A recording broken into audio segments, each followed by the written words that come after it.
Welcome to the Burn City Suns Talk post-game show. We're here. My name is Brendan Mao. Next to me is Damian Adams from Burn City Sports and the Burn City Suns Talk podcast. And Damian, the Phoenix Suns just defeated the Portland Trail Blazers and former Phoenix Sun Deandre Ayton 122 to 111 behind a huge second quarter offensively. And I mean, when the big players played for the Suns, they just looked unstoppable tonight. Yeah, man, that second quarter was something else. Like when this team gets going and this offense gets to flowing, it just shows how explosive this team truly can be. And it seemed like a blink of an eye, and they were up by 20. Because the first quarter and a half, it was a close back and forth game. And then next thing you know, it was a 10-0 run, and then they were up by 20 points. So it was like, wow, this is really, really impressive. No, for sure. And how about that matchup between Aiton and Nurkic? I know we talked about it yesterday on our podcast. That was Nurkic seemed to get the better of him all game long. Yeah, now Nurkic was great tonight. Just a great all around game, scoring, rebounding, 5 assists tonight. Really showed that decision making that they talked about that he has over Aiton when it comes to him getting the ball in that short pick and roll where he can make those passes to the outside or to cutters. He really showed his full game plan tonight on his full ability tonight. No, for sure. And it was just impressive. Him and Katie both look so unselfish out there. And then Eric Gordon was another name too. He led the whole team in scoring, and he just showed everyone what he's capable of when he plays next to the Suns star players. Yeah, he spreads it out so far because normally when you talk about spacing, you talk about somebody right behind the 3 point line. Eric Gordon's standing like 3, 4 feet behind the line, and he's comfortable back there. Like it doesn't matter how far he is, he's very comfortable back there, and that space really provides room for Booker, KD, and Bill when he plays to go to work.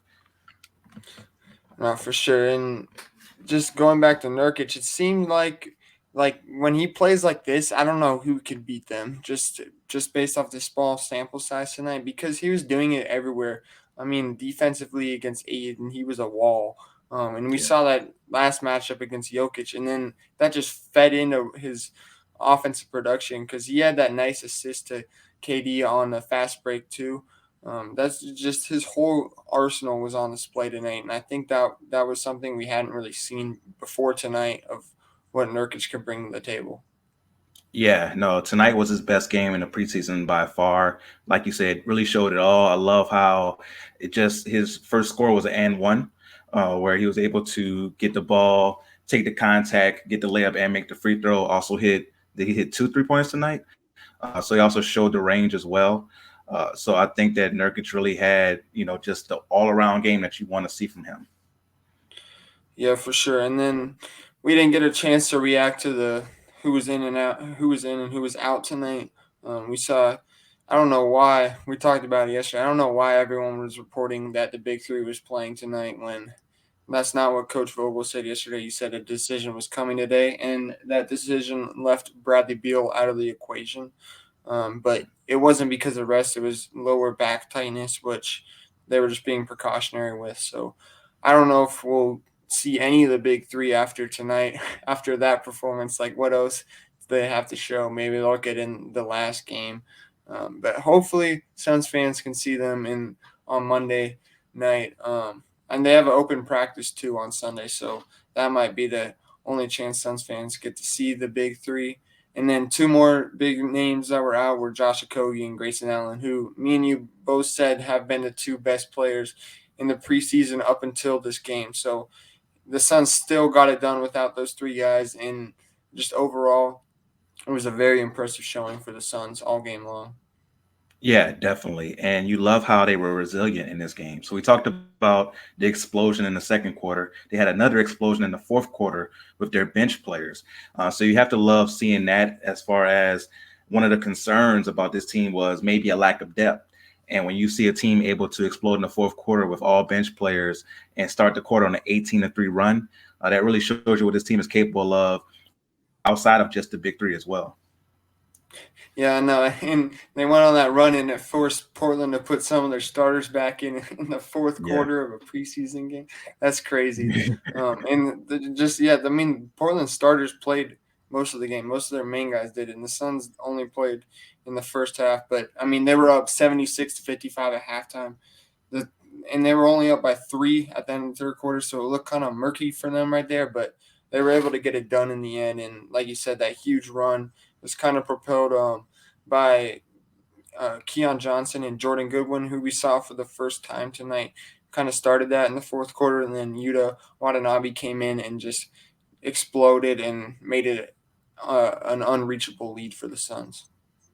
Yeah, for sure. Like they all came in and showed just what they can do and what they can bring to this team. And maybe Keon Johnson is, making that cut decision a little tougher now after that performance tonight. Jordan Goodwin, we were all, excited to see what he could bring. Brought good defense, transition, pushing the ball. So I like what I saw from him. And I think that this next preseason game is going to be really big when it comes to Jordan Goodwin, Keon Johnson. Hopefully, we get to see Ish Wainright. Hopefully, but it's going to be very big when it comes to all those players who are vying for some of those final roster spots. No, for sure, and just like you just touched on Jordan Goodwin. You saw his defense tonight. Him and Saban Lee seem to have kind of that tandem of being the only true point guards on the team, you could say, and they bring a very defensive minded approach to the game. So I think that's something that's pretty interesting, and it's kind of what Frank Vogel wants in his team. So I think those two could be huge pieces together. And you saw Saban out there tonight. Him and Yuta didn't play in the first half, but when they were in the second half, they had good minutes. So just I really liked what I saw from Jordan Goodwin in his first game in a Suns uniform on the actual team, not the summer league team. Yeah, no, I like what I saw from him as well. It seems like pretty much everyone played pretty well in this one. Not really any bad parts to point to, except that third quarter where you had the starters going against the backups, as far as Portland starters going against the Suns backups, and they made that run. But outside of that, this was a very good all around game for the Phoenix Suns. And we didn't even mention Devin Booker, who had 18 points, who looked unstoppable in this game and had his moments where you're just like, man, how do you stop this guy? And Portland tried everything. They tried to go to the 2-3 zone. They tried to play tight man to man. And it just didn't matter. Devin Booker was going to find a way to get to his spot and pull up and hit those jumpers. And it's crazy how efficient he was last year. It looks like he's going to be even more efficient this year, which is scary for opposing teams. Yeah, and just going off that point, I mean, they all looked unguardable in that first half, and they were all playing off each other so well. And I think that's kind of, I don't know if you would say surprising to see, especially with them not having a true point guard. They're all just being so unselfish, so sharing the ball and then getting to their spots when needed. So I think just what they've shown is very impressive so far. And just going to your point of someone who didn't play well is Bol didn't really play much, and when he did, he played 7 minutes, scored 0 points. The only stat he recorded was an assist. So I thought Bol, as a Buki, very much outplayed Bol tonight. Yeah, no, for sure. And that's the thing with Bull, because I forgot he was out there, honestly. He didn't play that much, and like you said, didn't really have an impact. And it seems like maybe his confidence is kind of shaken. Even in the game that we watched at home, he had some moments, but he also had, a bad turnover where we both like, what was he doing when he threw it behind the back pass? It seems like he's kind of searching for something right now. He'll have his moments here and there, but hopefully he can find his confidence, because we've been saying for years now that potential is just there, right? You look at the height, you look at the smoothness in which he dribbles the ball at that height. The jump shot looks smooth. He doesn't have a great percentage, but it looks like a shot that can improve and be more consistent. But for some reason, he just hasn't been able to find a consistency. At times last year with Orlando, he did. And hopefully with the Suns this year, he can. But right now, I just don't see the confidence in this game. Yeah, it's just something to monitor. I mean, I've said it from the beginning. I don't know how much of a role Bol will have on this team just because of the depth they have in that situation, and Chimezi Metu kind of bursting onto the scene too in that role. So I think he could get that third center / power forward spot. So, and another name to watch that we talked about is Keita Bates-Diop. I mean, we expected him to have a much bigger role, and he really has not. And he's had some troubling moments, but he's been good for what he's known for, which is just being that long, lengthy defender that can knock down a couple shots when needed. And I think the whole team is showing. They've shown throughout the whole preseason is they can get to the basket when needed. I mean, you saw Eric Gordon cross up Matisse Thybulle there in that second quarter. Uh, so that was just nasty, and just everyone can get to the bucket, even though the Suns really needing to be shooters around this team. But it's just all the layers that the Suns bring to the table this year is going to be scary. Yeah, no, that's a very good thing to have players who can shoot and also take it off the dribble. Because if you're one dimensional and you know, like, oh, this guy's just a shooter, I'm gonna crowd him. I know now, like, okay, I can go off him a little bit, help out on the big three, and then once I go out there, he's not gonna be able to dribble past me. But like you mentioned, these guys can also put the ball on the floor, attack those strong closeouts, and be able to attack the rim, especially Eric Gordon. You know, we talked about it a little bit at shoot around the other day with how strong he is. And once he gets, that shoulder into you, there's nothing much you can do if you're not right in front of him. So Eric Gordon, you mentioned that Grayson Allen didn't play tonight, but he's been driving the ball pretty well in the preseason. Okogie's had some nice drives as well. So when you talk about these guys being able to shoot and drive against those closeouts, it really makes this offense unstoppable. And when they're defending well, like they did in that second quarter, they can get really going because they're getting fast break points along with all the things they can do in the half court. So this team is scary. It's really, really scary what this team can do. And we saw that scariness on display in the second quarter and fourth quarter. Yeah, so I just want to take some time to read the stats from that first half, really, because I just thought overall that was really impressive.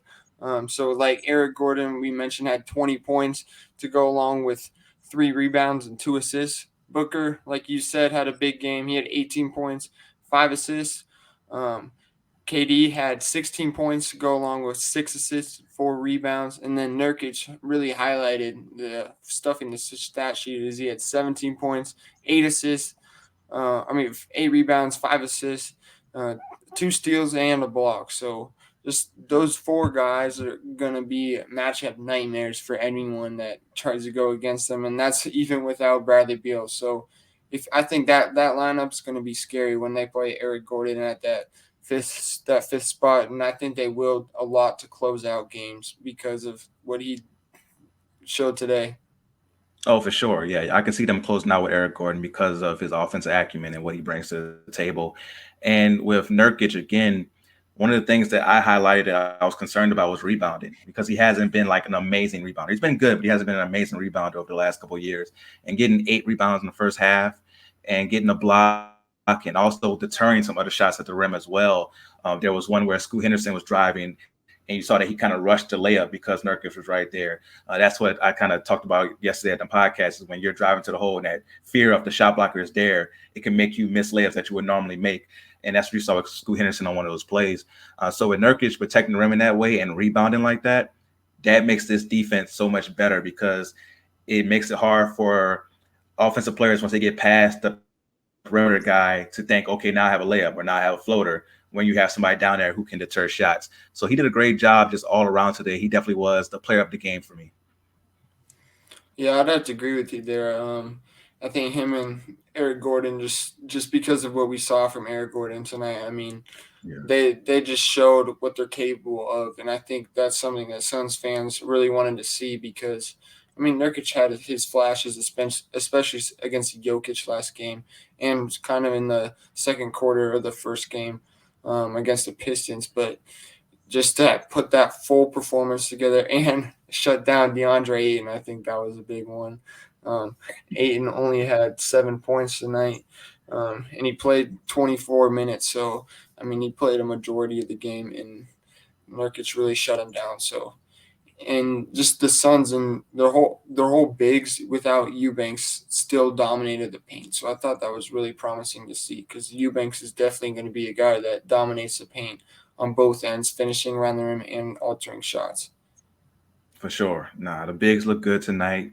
The guards look good tonight. The wings look good tonight. Like it just it all flowed well tonight for the Suns. Like this is what this team could look like when it's all flowing and all going well. There's going to be some nights during the regular season where they win games by 20, 30 points when they they face some of the bottom dwellers of the league, and they just get to go, and you're like, oh man, this is ridiculous what we're seeing right now. So they're gonna have some nights like this for sure.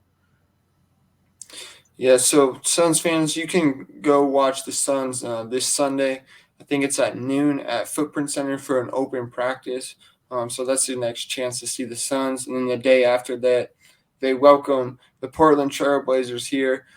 So we'll see who plays in that game because I think the Trailblazers play on Saturday too before that game. So I don't know if Ayton will play here. Who knows if they're 1-2 after tonight. But so we'll just see what decisions the Suns make there. Yeah, now we'll definitely see, and hopefully we get something. If I don't know if we'll do like a shoot around on Monday or anything like that, where we'll be able to, ask some questions and see who's playing.